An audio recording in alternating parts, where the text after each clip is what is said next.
Ah, les Vikings. La terrible réputation de ces guerriers scandinaves a traversé les siècles et est encore aujourd'hui solidement ancrée dans notre mémoire collective. Dans les films, les séries, les romans, les bandes dessinées et les jeux vidéo, on insiste sur leur force physique et mentale, sur le fait qu'ils sont impitoyables, voire cruels avec leurs ennemis, et sur la brutalité de leurs coutumes et traditions. Et ces stéréotypes, on les retrouve déjà dans les plus anciennes sources historiques évoquant les Vikings, lorsque, à partir de la fin du 8e siècle, ils commencent à déferler par vagues successives sur l'Europe de l'Ouest. Avant de vous dévoiler mon top 5, je vais rapidement vous présenter ces Vikings. D'où viennent-ils? Quelles sont leurs spécificités? Et je vais aussi résumer les différentes phases des raids Vikings qui se succèdent sur presque 300 ans. Ceux qu'on appelle Vikings de nos jours proviennent des 3 pays de la Scandinavie, le Danemark, la Suède et la Norvège. Ils partagent notamment une langue commune, le norrois, mais aussi des coutumes et une religion commune. Qui n'a jamais entendu parler d'Odin, le roi des dieux, ou de son fils Thor, ou des célèbres Valkyries? Le mot viking, utilisé uniquement par les Danois et les Norvégiens, désigne ceux qui partaient en expédition vers l'ouest pour faire du pillage, du commerce ou pour coloniser des terres. Dans les sources médiévales, on les appelle plutôt hommes du Nord ou normands. Dès le début des raids, ils sont diabolisés par les moines, les grands lettrés de cette époque, parce qu'ils s'attaquent aux églises et aux monastères, ce qui était totalement inédit dans l'Occident chrétien, même en temps de guerre. En 793, une petite bande de vikings met à sac le monastère de Lindisfarne sur une île au nord de l'Angleterre. Des objets de culte en or et en argent sont dérobés, des moines sont tués et d'autres sont faits prisonniers. Cet épisode fait beaucoup de bruit car c'était l'un des lieux les plus sacrés de l'Angleterre à l'époque, et les moines ne comprennent pas pourquoi Dieu et les saints n'ont rien fait pour empêcher cela. Avec l'arrivée de ces Normands païens, plus aucun lieu n'est sûr à présent. C'est là une des spécificités des Vikings, ils sont très bien renseignés sur les forces et les faiblesses de leurs ennemis. Quand un royaume est bien défendu, ils n'insistent pas et s'attaquent à une cible plus vulnérable. Ils savent que les lieux de culte des chrétiens regorgent de trésors,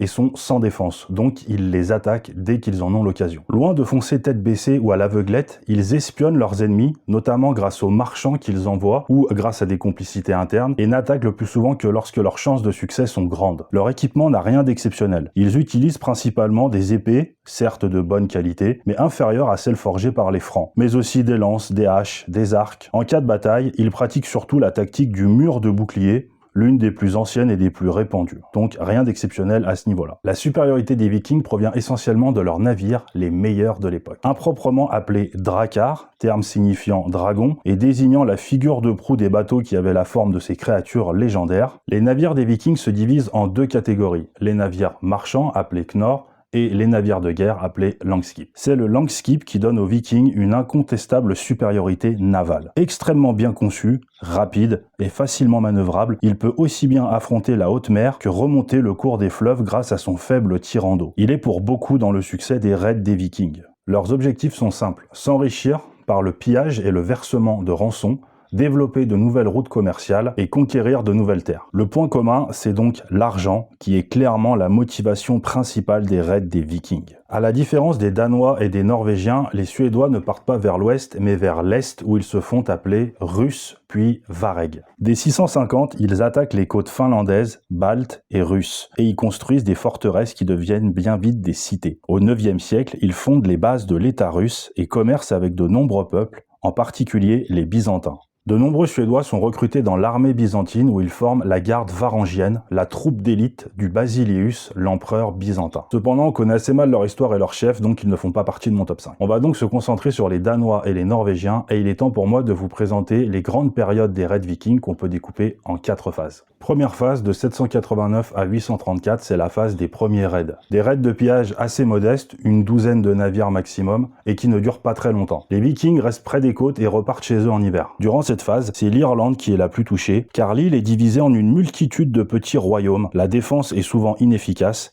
et les raids souvent couronnés de succès. La deuxième phase débute en 834 et s'achève en 865. Les nombreux succès des premiers raids incitent les Vikings à lancer des expéditions beaucoup plus lointaines et ambitieuses. Ils n'hésitent plus à s'enfoncer à l'intérieur des terres, à remonter les fleuves pour attaquer les grandes villes et à hiverner sur place pour maintenir la pression et obtenir de fortes rançons. Ils s'aventurent très loin de chez eux, jusqu'en Méditerranée. Durant cette phase, les Vikings sont beaucoup plus nombreux, 30 à 50 navires par raid en moyenne, parfois plus. Et l'empire franc des Carolingiens est le plus touché à cette époque car il est divisé depuis 830 et affaibli par des guerres fratricides. La troisième phase débute en 865 et s'achève une trentaine d'années plus tard, en 896. À cette époque, on assiste aux premières tentatives de colonisation et à la fondation de villes nouvelles, notamment en Angleterre et en Irlande. Des armées menées par des rois et des chefs de guerre puissants attaquent des royaumes avec la ferme volonté de s'installer durablement. L'Irlande et les îles britanniques sont les plus touchées durant cette phase. S'ensuit une période de déclin des raids qui dure presque un siècle, entre 896 et 980. En Angleterre, le roi de Wessex, Alfred le Grand, repousse victorieusement les Vikings et parvient à reconquérir la plupart des territoires perdus. Tandis que l'Empire franc connaît lui aussi une accalmie grâce à la création de la Normandie. Un chef viking devient vassal du roi de France et empêche ses congénères de débarquer sur les côtes et de remonter la Seine jusqu'à Paris. Mais ça, on va en reparler très bientôt. La quatrième et dernière phase débute en 980 et s'achève plus d'un siècle plus tard en 1085. Les raids sont massifs, regroupant des centaines de navires, et ils sont menés par quelques-uns des plus puissants rois vikings du Moyen-Âge. Là aussi, ce sont les îles britanniques qui sont les plus touchées et le royaume d'Angleterre est conquis à plusieurs reprises. Après 1085, la christianisation des vikings entraîne la fin des raids.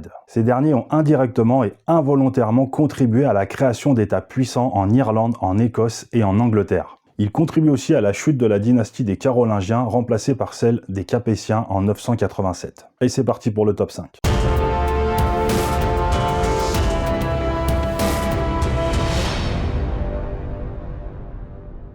Avec l'histoire de Leif Erikson, c'est l'occasion de parler un petit peu des Norvégiens, qui eux aussi lancent des raids de pillage en Irlande et en Angleterre notamment, mais ce sont avant tout des aventuriers, des explorateurs, des colonisateurs. Ils s'installent dans de nombreuses îles au nord de l'Angleterre, les Orcades, les îles Shetland, les îles Féroé. Ils colonisent l'Islande, où vivaient simplement quelques moines irlandais jusque-là, et ils découvrent le Groenland. Pour ce qui est de l'histoire de Leif Erikson, tout commence en 986, quand un certain Bjarni Herjolfsson, capitaine de navire, part d'Islande pour le Groenland, la Terre verte, récemment découvert et colonisé par le Norvégien Éric le Rouge. Des vents puissants détournent vers l'ouest le navire de Bjarni, qui finit par apercevoir des terres qu'il ne connaît pas. Une quinzaine d'années plus tard, vers l'an 1000, Leif Erikson, le fils d'Éric le Rouge, décide de partir à la recherche de ces terres inconnues. Il découvre tout d'abord un pays montagneux couvert de glaciers qu'il nomme Eluland, le pays des pierres plates, et qu'on pense être la terre de Baffin actuelle.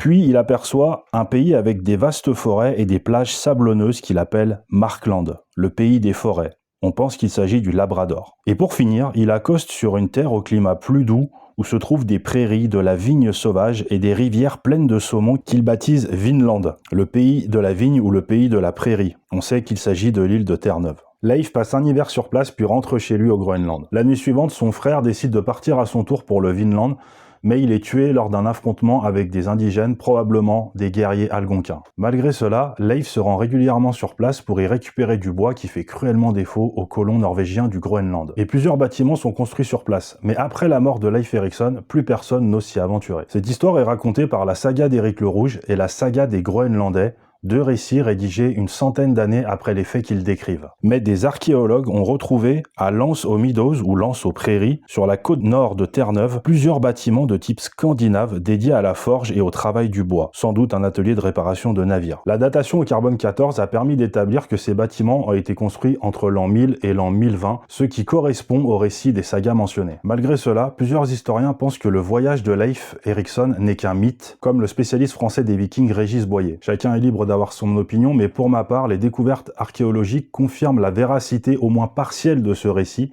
et Leif Erikson est donc, à mon sens, le premier Européen à avoir découvert et atteint l'Amérique 500 ans avant Christophe Colomb. Voilà pourquoi il a sa place dans mon top 5. Il a d'ailleurs droit à sa statue dans de nombreuses villes américaines, mais aussi à Reykjavik, la capitale de l'Islande. Numéro 4.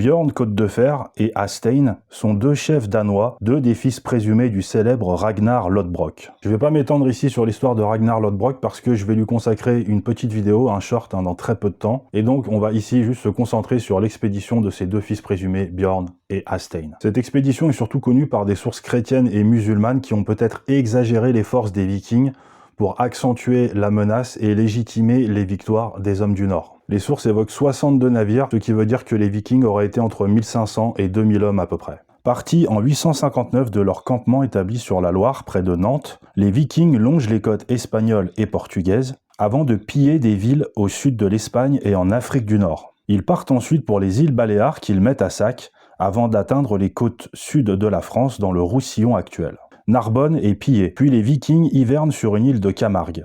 Au printemps, ils remontent le Rhône, dévalisent Arles et Nîmes et continuent ainsi jusqu'à Valence et même Romans-sur-Isère qui sont incendiés à leur tour. Après quoi, ils redescendent le fleuve et naviguent ensuite jusqu'aux côtes italiennes et plus précisément jusqu'à la ville de Luna. Très mal renseignés, ils confondent Luna avec la ville de Rome.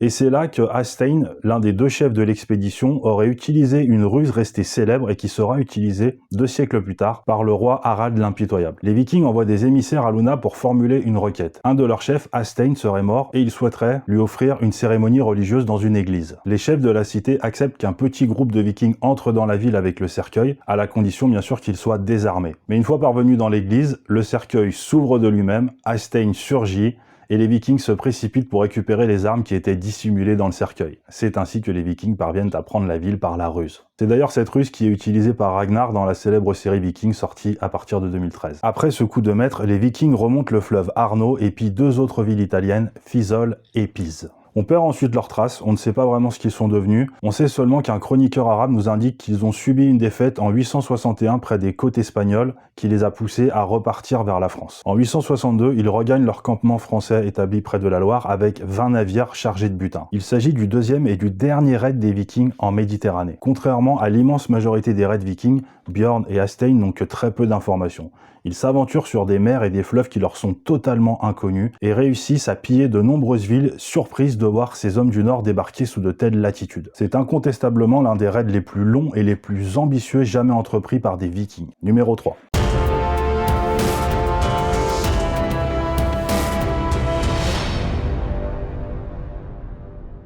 On sait très peu de choses sur les origines de Rollon. Une source nous indique qu'il serait le fils d'un jarl norvégien, mais les éléments dont on dispose à propos de lui laissent plutôt penser qu'il était danois. Son surnom fait lui aussi l'objet de plusieurs interprétations. Pour certains, il signifie le marcheur, parce que Rollon serait tellement grand qu'il était incapable de monter à cheval. Pour d'autres, il signifie plutôt le vagabond ou l'errant, parce qu'il n'aurait pas hérité de terre et serait donc parti à l'aventure pour en conquérir de nouvelles. C'est un chef de guerre respecté qui a pas mal bourlingué, aussi bien en Angleterre que dans l'Empire franc, à la tête d'une troupe hétéroclite composée d'une majorité de Danois, mais aussi de Norvégiens et d'Anglo-Saxons. Il aurait participé au siège de Paris en 885-886 avant de s'emparer de la ville de Bayeux à une date incertaine. Et à l'occasion de cette attaque, il a capturé la fille d'un puissant comte franc, Poppa, qu'il a épousée et avec laquelle il a eu un fils, Guillaume, qui sera son successeur. Au début du Xe siècle, il décide de s'installer définitivement dans l'actuelle Normandie, autour de la ville de Rouen. Il est suffisamment puissant pour que le roi Charles le Simple accepte de négocier avec lui et de le rallier à sa cause. Les négociations ont lieu en 911 à Saint-Clair-sur-Epte, là où est signé le traité éponyme qui marque la fondation de la Normandie, la terre des Normands. Rollon obtient le titre de comte des terres, la liberté de pouvoir attaquer les Bretons et les Flamands pour faire du pillage, car ce sont à l'époque les ennemis du roi, et il obtient aussi la main de Gisèle, la fille de Charles le Simple. En échange, il doit se convertir au christianisme, jurer serment de fidélité au roi, et empêcher les Vikings de débarquer sur les côtes et de remonter la Seine. C'est à ce moment-là qu'intervient un épisode assez inédit. La tradition voulait qu'au cours du serment de fidélité, Rollon embrasse le pied du roi, qui était alors assis sur un tabouret. Surpris par cette requête, Rollon refuse et demande à un de ses hommes de le faire à sa place. Sauf qu'au lieu de se baisser jusqu'au pied du roi, l'homme de Rollon, le guerrier viking, donc attrape le pied du roi et le porte assez brusquement jusqu'à sa bouche, ce qui fait que le roi bascule de son siège, tombe à la renverse et se retrouve par terre. Les choses auraient pu mal tourner, mais finalement le roi éclate de rire et un fou rire général prend tout le monde et désamorce la situation. Rollon tient toutes ses promesses. Il se fait baptiser en 912 et prend le nom chrétien de Robert. Il empêche efficacement les autres vikings de s'attaquer à son domaine et à celui de son roi, et il affaiblit les ennemis de Charles en lançant des raids dévastateurs contre eux, en Bretagne et en Flandre. Il est d'ailleurs récompensé par l'acquisition de nouvelles terres. Son successeur, Guillaume, surnommé Longue Épée, obtient quant à lui le Cotentin et l'Avranchin en 933. La Normandie venait d'avoir ses frontières définitives, les mêmes qu'on connaît encore aujourd'hui. L'acclimatation de Rollon et de ses hommes est fulgurante. Ils adoptent très vite le christianisme et le système féodal. Ils renoncent aussi à toutes leurs traditions, ce qui fait qu'aujourd'hui, l'influence scandinave est très faible, seulement quelques toponymes. La seule chose que les Vikings conservent pendant un certain temps, c'est leur langue, le norrois, qui est parlé en Normandie jusqu'au début du XIe siècle. Pendant l'âge d'or des raids vikings, de nombreuses principautés sont fondées par les Scandinaves, mais la seule qui parvient à survivre est la Normandie de Rollon et de ses successeurs. Pendant des siècles, elle devient même l'une des régions les plus riches et les plus prospères du royaume de France. Numéro 2.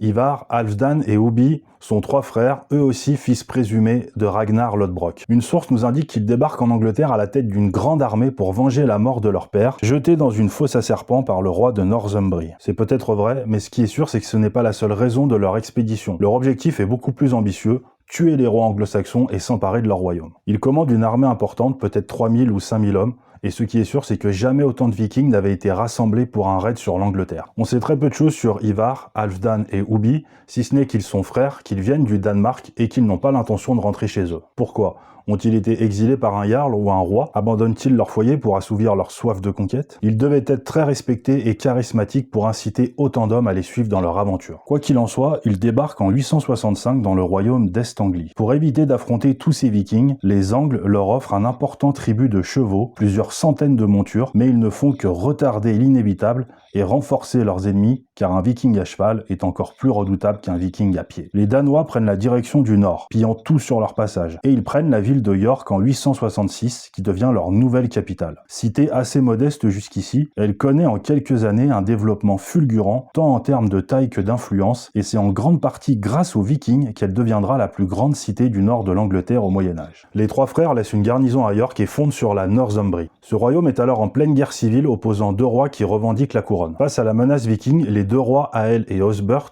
se réconcilient et unissent leurs forces, mais ils sont tués sur le champ de bataille et leurs troupes sont anéanties par la grande armée des Vikings, qui remporte une victoire écrasante en 867. Cette même année, les Danois attaquent le royaume de Mercie, le plus puissant royaume anglo-saxon à cette époque. Après plusieurs années de lutte, les Vikings annexent la moitié du royaume. Puis, en 869, Ivar et Hubi envahissent l'Est-Anglie et mettent en déroute l'armée du roi Edmond, qui est lui-même capturé. Le roi Edmond est mis à mort, et l'une des sources nous indique qu'il aurait été condamné au châtiment de l'aigle de sang. Sans rentrer dans les détails, parce qu'ils sont assez sordides, cela consiste à ouvrir le dos d'un homme, sortir les poumons et les placer sur les côtés, de sorte à former comme des ailes. C'est quelque chose qu'on voit aussi dans la série Viking. Pendant plusieurs années, les 3 frères unissent à nouveau leurs forces et attaquent le Wessex au sud et la Mercie à l'ouest, mais sans grand succès. Ils ont toutefois réussi à s'emparer d'un immense territoire qu'ils nomment Danelaw, la loi des Danois, et qu'ils divisent en plusieurs principautés, le royaume de York au nord, l'Est-Anglie au sud-est, et au centre, le royaume des 5 bourgs, du nom de 5 villes fortifiées de Mercie, Nottingham, Derby, Leicester, Stamford et Lincoln. Les anglo-saxons mettront presque un siècle à reconquérir les territoires perdus, et involontairement, c'est grâce à la grande armée que l'Angleterre est réunifiée par un roi anglo-saxon. Et enfin, numéro 1.